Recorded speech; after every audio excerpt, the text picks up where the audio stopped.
बहराइच से खबर जहां पर छात्रों ने टीचर को चाकू मार दिया है। टीचर ने छात्र से मोबाइल छीना था। मोबाइल छीनने से गुस्से में छात्र ने टीचर पर ही हमला कर दिया। घायल टीचर मेडिकल कॉलेज उनको रेफर कर दिया गया है। नवयुग इंटर कॉलेज में टीचर को चाकू मारा गया है।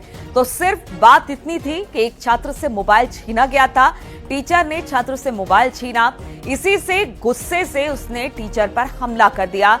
चाकू से हमला किया है। बताया जा रहा है जो टीचर है उनको इस वक्त मेडिकल कॉलेज रेफर कर दिया गया है, जहां पर उनका इलाज चल रहा है। तो बहराइच से खबर, छात्रों ने टीचर को चाकू मारा है। टीचर ने फोन छीन लिया था। मोबाइल फोन लाने पर गुस्सा थे और इसी मोबाइल फोन को छीनने के गुस्से में छात्रों ने हमला कर दिया। टीचर को घायल कर दिया है। बताया जा रहा है कि चाकू से टीचर पर वार किया गया है और इसके दौरान टीचर घायल हुए। हालांकि आनन फानन में उन्हें मेडिकल कॉलेज रेफर कर दिया गया है। नवयुग इंटर कॉलेज का ये घटना नवयुग विद्यालय की बताई जा रही है, जहां पर इस घटना को अंजाम दिया गया है।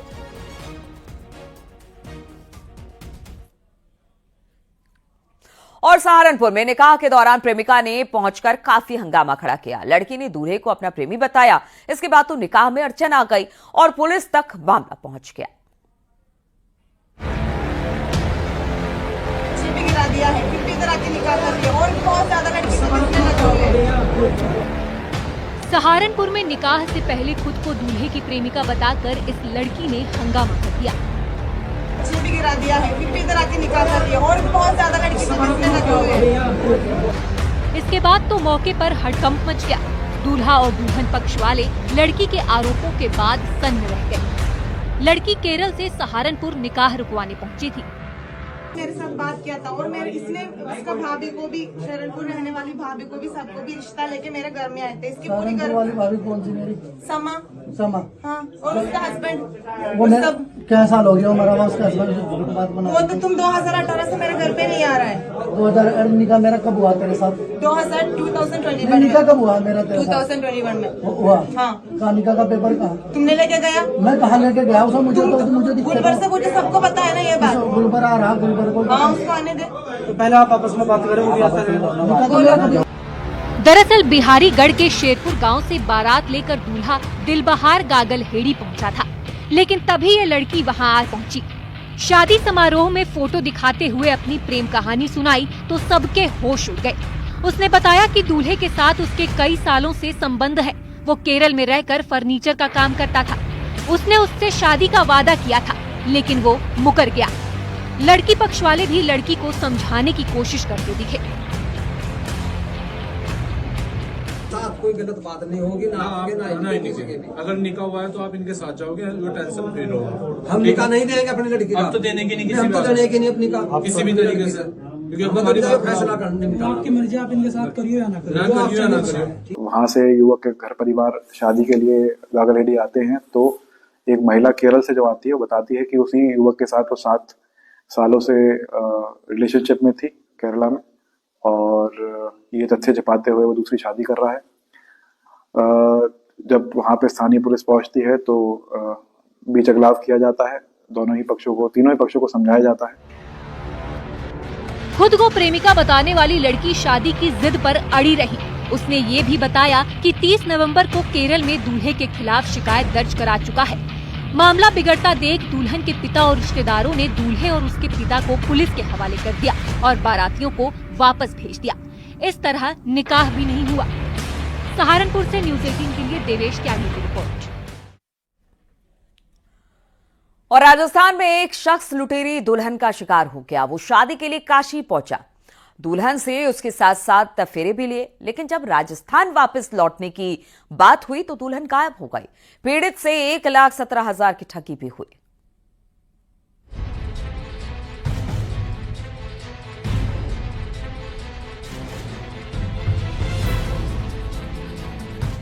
लुटेरी दुल्हन का आतंक, गैंग के साथ मिलकर ठगी का धंधा। पुलिस की गिरफ्त में खड़े इस गैंग में महिलाएं और पुरुष दोनों हैं। ये गैंग फर्जी शादी करवाने का एक्सपर्ट है। अगर कोई इनके झांसे में आ गया तो वो बाद में लूट लिया जाता है। जब तक बात समझ में आती है तब तक काफी देर हो चुकी होती। इसी गैंग की महिला दुल्हन बनती है और बाद में लूटने का खेल चलता है। ये गैंग शादी की चाहत रखने वाले शख्स को फंसाता है। पकड़े गए इन 6 आरोपियों ने राजस्थान के नागौर जिले के रहने वाले घनश्याम को शिकार बनाया और बोला 1,20,000 रुपये तक खर्च होएगा। फिर हम इधर आए तो हमको लड़की दिखाया। लड़की दिखाने के बाद में हमको बोला तुमको पसंद है क्या? हमने बोला हम ठीक है। फिर उसको पूछा हमने, बोला हमको पसंद है क्या? बोला हाँ हमको भी पसंद है। फिर एक रूम के ऊपर हमको ले जाके बोला था इधर शादी करेंगे। ये अपने आपस में रिश्तेदार बता करके शादी का झांसा दे करके लोगों से पैसा ऐंठ लिया करते थे और इसी में अपना फर्जी आधार कार्ड और पता बता करके ये घटना करते थे। इसमें जो विगत सूचना प्राप्त हुई थी कुछ दिन पहले, ये था कि राजस्थान से एक व्यक्ति को झांसा दिया गया कि जिसकी पहली पत्नी नहीं थी, डेथ हो गई थी, उसको बोला गया कि तुम्हारी शादी अपनी साली से करा देंगे और उनको फिर बनारस लाया गया। गैंग के मास्टरमाइंड सुमेर सिंह ने घनश्याम को शादी का प्रस्ताव दिया। घनश्याम अपने भाई के साथ काशी नगरी शादी के लिए पहुंचा, जहां पर गैंग ने उसे दुल्हन का नाम संगीता बताया। गैंग ने शादी करवाई, 7 फेरे लिए। इतना ही नहीं, गैंग ने उसे 1,17,000 रुपए भी ऐंठ लिए। लेकिन जब शादी के बाद साथ चलने की बात आई तो दुल्हन बनी संगीता ने घनश्याम के सामने बहाना बनाया और इसके बाद वो छूमंतर हो गई। घनश्याम स्टेशन पर उसका इंतजार करता रहा, लेकिन उसकी दुल्हन उसे नहीं मिली। उनको साथ में लेके गए और उधर रेलवे स्टेशन के ऊपर लेके गए। फिर हमारे पास से उधर उनको पैसे दिए ऑनलाइन और बाद में उधर से वो लोग अलग अलग से निकल गए। बाद में वो लड़की, वो हम पानी लेने के लिए गए तो वो लड़की भी बाद में भाग गई उधर से। घनश्याम समझ चुका था कि वो ठगी का शिकार हो गया है। इसके बाद उसने लंका थाना से संपर्क किया। पुलिस ने मामले को गंभीरता से लिया और गैंग की खोजबीन शुरू कर दी। इस बीच पुलिस को इनकी लोकेशन का पता चल गया, जिसके बाद दबिश दी और गैंग के 6 आरोपियों को गिरफ्तार कर लिया। ये बेहद शातिराना अंदाज में लोगों को ठगने का काम किया करते थे। लड़की दिखाने से लेकर विदाई का कार्यक्रम कराया जाता था। सभी आपस में एक दूसरे को रिश्तेदार बताते थे। ठगी गई रकम सभी आपस में बांट लेते थे। पुलिस के मुताबिक अभी ये गैंग 6 से ज्यादा लोगों को अब तक अपना शिकार बना चुका है। वाराणसी से न्यूज़ 18 के लिए रवि पांडे की रिपोर्ट।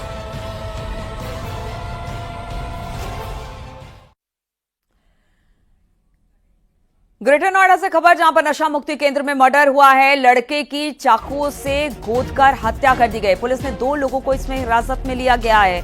तो ग्रेटर नोएडा से खबर है, जहां पर नशा मुक्ति केंद्र में मर्डर हुआ है। लड़के की चाकुओं से गोदकर हत्या की गई है। पुलिस ने 2 लोगों को इस पूरे मामले में हिरासत में लिया है। बातचीत करने के लिए हिमांशु हमारे साथ जुड़ गए। हिमांशु, क्या खबर इस पूरे मामले को लेकर? दरअसल में दादरी थाना क्षेत्र में नशा मुक्ति केंद्र है और वहां पर एक युवक की चाकू गोदकर हत्या की गई थी, जिसके बाद सूचना पर मौके पर पुलिस फोर्स पहुंची और तमाम अधिकारी अफसर पहुंचे थे। 2 लोगों को हिरासत में लिया गया है, साथ ही शव को कब्जे में लेकर पोस्टमार्टम के लिए भेजा गया है। और इसके अलावा जिन लोगों को हिरासत में लिया गया है उनसे पूछताछ की जा रही है। आखिर वजह क्या थी, किस चीज को लेकर हत्या की गई है, इन तमाम पहलुओं पर जांच कर रही है पुलिस। और पुलिस का कहना है कि जल्द ही मामले में गिरफ्तारी की जाएगी और आरोपियों को जेल भेजा जाएगा। जी, कहाँ का रहने वाला है ये लड़का? कब से यहाँ पर था? क्या स्थानीय लड़का था या बाहर कहीं ऐसे रिहाब में ये रह रहा था? जाहिर तौर पे इन तमाम पहलुओं पर अब पुलिस तफ्तीश कर रही है कि ये युवक जो है या यहाँ सेंटर पे इलाज कराने आया था या किसी से मिलने आया था। इन तमाम पहलुओं पर अब पुलिस अपनी तफ्तीश कर रही है। पुलिस के अधिकारियों द्वारा सूचित किया गया है, जानकारी साझा की गई है कि जल्द ही इस पूरे प्रकरण में घटना का खुलासा किया जाएगा, क्योंकि शुरुआती तौर में लोगों को हिरासत में लिया गया है और हिरासत में पूछताछ की जा रही है। तमाम एंगल और पहलुओं पर जांच के बाद इसकी घटना का खुलासे की बात कही गई है। ठीक है हिमांशु, बहुत बहुत शुक्रिया आपका जानकारी देने के लिए। और झांसी से इस वक्त की बड़ी खबर आ रही है। एनआईए की ने मदरसा टीचर को हिरासत में लिया है। लोगों ने एनआईए की टीम को घेरा है। टीचर के समर्थक और पुलिस में झड़प हुई है। तो बड़ी खबर झांसी से, जैसे सुबह ही हमने आपको बताया था कि किस तरह से एक टीचर जो ऑनलाइन बच्चों को विदेश में पढ़ाया करता था, वहां पर एनआईए की छानबीन हुई थी, जांच हुई थी, वहां पर छापेमारी की गई थी। बताया जा रहा था विदेशी फंडिंग का भी मामला है, लेकिन अब खबर आ रही है कि एनआईए ने मदरसा टीचर को हिरासत में लिया और जैसे ही वहां से टीम निकल रही थी उसी दौरान टीचर के समर्थकों ने टीम को घेर लिया है। पुलिस से झड़प भी हुई है। बातचीत करने के लिए अश्वनी हमारे साथ जुड़ गया। अश्वनी, क्या जानकारी मिल रही है? देखिए, मौके पर तकरीबन 9 घंटे कड़ी पूछताछ के बाद जब एनआईए टीम ने जो मदरसा शिक्षक है मुफ्ती नरजी को हिरासत में लिया, इसके बाद शिक्षक के जो सैकड़ों की संख्या में समर्थक हैं, महिलाएं हैं, पुरुष हैं, उन्होंने पूरी एनआईए टीम को घेर लिया है। बताया देखा अभी भी इस समय जो है पूरा घेराबंदी जारी है। किसी भी हालत में जो समर्थक है वो अपने कह रहे मुफ्ती को जाने के लिए नहीं कह रहे हैं। एनआईए जो टीम के गिरफ्त में आया जो नब्बी, उसको छुड़वाने की पूरी कोशिश की जा रही है। मौके पर सैकड़ों की संख्या में जो समर्थक इससे जुड़ गए हैं। लगातार धक्का मुक्की, लगातार तीखी झड़प हो रही है। एनआईए टीम के साथ साथ पुलिस की भी झड़प हो रही है। महिलाएं बड़ी संख्या में है। इसके अलावा तमाम जो समर्थक हैं उनका एक कहना है कि किसी भी हालत में मुफ्ती को यहाँ से जाने नहीं देंगे। तो फिलहाल हिरासत में लेते ही जो आक्रोश था मुस्लिमों का वो भड़क गया है। इसके बाद तमाम जो पुलिस फिलहाल मौके पर आ गई है। लगातार घेराबंदी करके जो मुफ्ती है पुलिस हिरासत में उसको अभी भी रोके हुए हैं। उनके समर्थक हैं जाने नहीं दे रहे हैं। पुलिस के साथ साथ जो एनआईए के अधिकारी है, जो दूसरे सिपाही है, लगातार जो खींचतान चल रही है मुफ्ती को लेकर वो लगातार जारी है। एक तरफ से मुफ्ती को एनआईए की टीम अपनी तरफ गिरफ्त में ले रही है, वही दूसरी तरफ समर्थक है वो लगातार खींच रहे हैं। तो बेहद मामला यहाँ पे गंभीर होता जा रहा है। आक्रोश लगातार बढ़ता जा रहा है। जो समर्थक है उनका कहना है कि जो भी पूछताछ होनी है वो मौके पर ही कर ली जाए, लेकिन जो टीम का कहना है कि जो टीम आई नहीं कि उनका कहना है कि पूरी पूछताछ पुलिस लाइन में होगी। 8 घंटे का समय दिया गया है। फिलहाल जो समर्थक है वो पता है किसी भी उससे हाल में राजी नहीं हो रहे हैं, मानने को उनको तैयार नहीं है। और जो मुफ्ती है वो अभी भी मौके पर ही मौजूद है। उसको घेराबंदी काफी हो रखी है।